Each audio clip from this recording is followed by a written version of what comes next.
বন্ধু আৰু বান্ধৱীসকল তোমালোকক পোনপ্ৰথমে মই ক'বলৈ বিচাৰিছোঁ যে আসাম ফৰেষ্ট বন বিভাগ মানে আসাম ফৰেষ্টত তোমালোকৰ নতুনকৈ পদ মুকলি হ'ব ৩৫,০০০ ওলাইছে। তো তাৰে মানে যেতিয়া মানে এই পষ্টখিনি তোমালোকৰ যেতিয়া ইণ্টাৰভিউ হ'ব তো আসাম ফৰেষ্ট বা বন বিভাগত তোমালোকৰ নতুনকৈ মানে ভেকেঞ্চি ৩,০০০ প্ৰায় ৩,০০০মান তোমালোকৰ ভেকেঞ্চি দেখিবলৈ পোৱা যাব। গতিকে এই ভিডিঅ'টো সেইসকলৰ বাবে বহুত বেছি ইম্পৰ্টেণ্ট যিসকলে আসাম পুলিচত বা বহুতা বিভাগত ইতিমধ্যে মানে এপ্লাই অনলাইন হৈ গৈছে। তো তাত মানে এপ্লাই যদি কৰা নাছিলে বা বয়সৰ কাৰণে যদি এপ্লাই অনলাইন হোৱা নাছিলে এপ্লাই অনলাইন কৰা হোৱা নাছিলে সিহঁতৰ কাৰণে বহুত বেছি ভাল খবৰ, কিয়নো তোমালোকে এই আসাম ফৰেষ্টত বা বন বিভাগত তোমালোকে এপ্লাই অনলাইন কৰিব পাৰিবা। গতিকে ধুনীয়া ভেকেঞ্চি আসাম ফৰেষ্ট মানে বন বিভাগত তোমালোকৰ আহি আছে।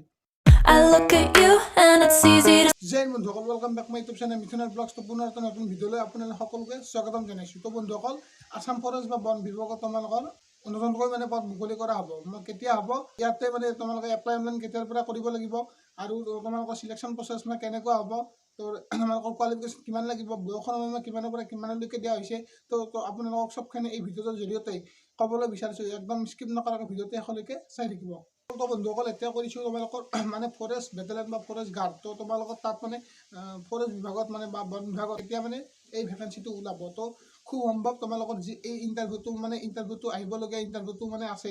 বৰ্তমান আসাম পুলিচে হওক বা ADR হওক, কামাণ্ডোৱে হওক, এইবিলাকত তোমালোকৰ যিহেতু মানে তোমালোকৰ এপ্লাই কৰা আছে বা তোমালোকৰ যিসকলৰ নায়ে বাৰু যিসকলে পঠোৱা আছে, তো তেওঁলোকৰ কাৰণে এই মানে ৰিক্ৰুটমেণ্টটো যেতিয়া শেষ হ'ব তো তেতিয়া হয়তো পিছলৈকে হয়তো তোমালোকৰ বন বিভাগত প্ৰায় ৩,০০০মান ভেকেঞ্চি দেখিবলৈ পোৱা যাব। গতিকে তোমালোকৰ বৰ্তমান এই ভেকেঞ্চিটো অহা নাই। যিসকলৰ মানে বয়সত মানে হোৱা নাছিলে আসাম পুলিচ বা আসাম কামাণ্ডোৱে হওক বা ADR মানে ইণ্টাৰভিউটো তোমালোকৰ যদি বয়সটো হোৱা নাছিলে তো ভালদৰে তোমালোকৰ প্ৰিপাৰেশ্যনটো কৰি থকা তোমালোকৰ আহিবলগীয়া ভেকেঞ্চি আসাম ফৰেষ্ট বেটেলিয়ন মানে তোমালোকৰ বন বিভাগত অতি সোনকালে নতুনকৈ প্ৰায় ৩,০০০মান পদ দেখিবলৈ পোৱা যাব। গতিকে তোমালোকে ভালদৰে প্ৰেক্টিচটো কৰি থকা। তো এতিয়া কৰিছোঁ তোমালোকক যি আসাম ফৰেষ্টত তাত মানে হয়তো বহুতে নাজানিব পাৰে, যিসকলে নাজানে মই তেওঁলোকৰ কাৰণে এই ভিডিঅ'টো বনাইছোঁ। বন বিভাগৰ চাকৰিটো সেইটো মানে বহুতো মানে বিভাগত ভাগ কৰা থাকে। যেনে আসাম ফৰেষ্ট মানে SI কাৰণে থাকে, যেনে আসাম পুলিচৰ কাৰণে SI থাকে, আসাম ফৰেষ্টৰ SI থাকে, APF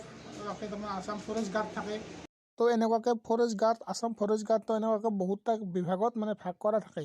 তোমালোকে এইখিনি কথা গম পালা যে ফৰেষ্ট বেটেলিয়নৰ বন বিভাগত তোমালোকৰ মানে বহুত কেইটা মানে ভাগ থাকে। তো এতিয়া কৰিছোঁ তোমালোকক চিলেকশ্যন প্ৰচেছৰ বিষয়ে তোমালোকক কৰিছোঁ, কোনটো বিভাগত কিমান হাইট লাগিব, চেষ্ট লাগিব, কোৱালিফিকেশ্যন কিমান লাগিব, তো গোটেইখিনি আপোনালোকক এতিয়া মই কৈ দিছোঁ।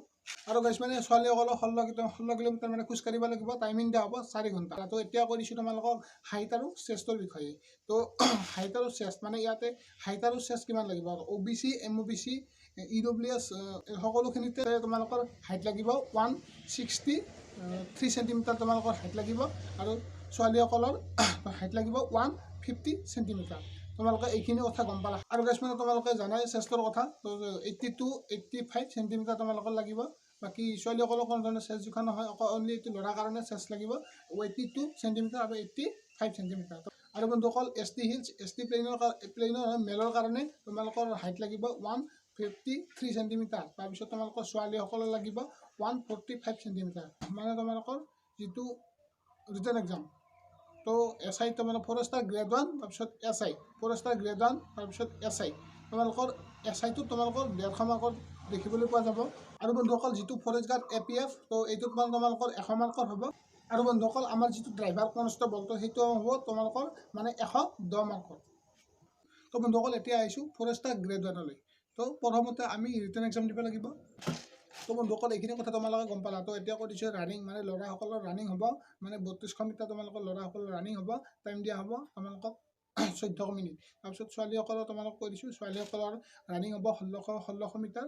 তাৰপিছত তোমালোকৰ তাত তোমাৰ টাইম থাকিব 8.5 মিনিট। তো এতিয়া আহিছোঁ ফৰেষ্টাৰ গ্ৰেড 1। বন্ধুসকল পোনপ্ৰথমতে আমি ৰিটেন এক্সাম দিব লাগিব। ৰিটেন হ'ব তোমালোকৰ SI যিটো SI চাকৰি, প্ৰথমতে তোমালোকৰ ৰিটেন দিব লাগিব। তো ৰিটেন এক্সাম হ'ব তোমালোকৰ 100 মাৰ্কৰ।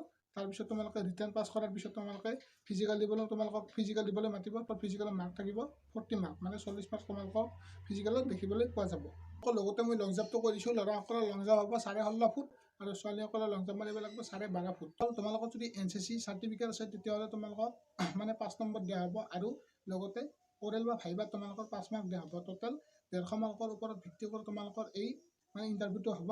আৰু বন্ধুসকল মই অলপ আগতে ক'লোৱে যে ফৰেষ্ট গাৰ্ড SI যিটো তো ল'ৰাসকলে খোজকাঢ়িব লাগিব 26 কিলোমিটাৰ, টাইম থাকিব 4 ঘণ্টা, আৰু ছোৱালীসকলে খোজকাঢ়িব লাগিব 16 কিলোমিটাৰ, টাইম থাকিব 4 ঘণ্টা। ইয়াতে কোনো ধৰণৰ মাৰ্ক দিয়া নহয়, জাষ্ট মানে ইয়াতে কোৱালিফাইড কৰিব লাগিব।